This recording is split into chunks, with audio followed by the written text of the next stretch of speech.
Άλλη μια μέρα που είπα να πάρω τα βουνά και τα λαγκάδια. Έκανα μια στάση από εδώ ψηλά να δείτε. Είναι απαγορευμένη ζώνη που είναι για τα θυράματα. Έχει τόση ηρεμία.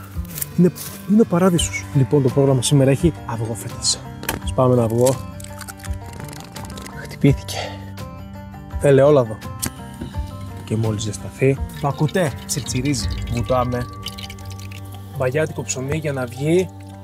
Πάμε να γυρίσουμε τώρα και τη δεύτερη. Μοσχοβολάει. Επειδή περίσσεψε και λίγο αυγό, κάνουμε και μια ομελέτα. Κοιτάξτε.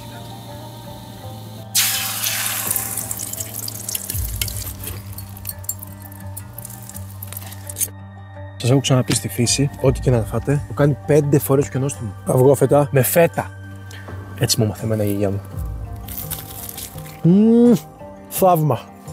Κάποιοι τρώμε με ζάχαρη, κανέλα. Για μένα η αυγόφετα είναι αλμυρή. Οκ.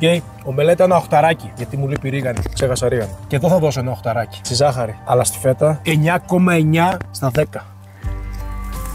Και μετά το φαγητό εννοείται ο καφές. Λίγο ζάχαρη.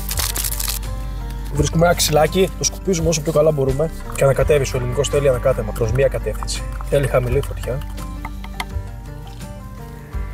Στην υγεία σας.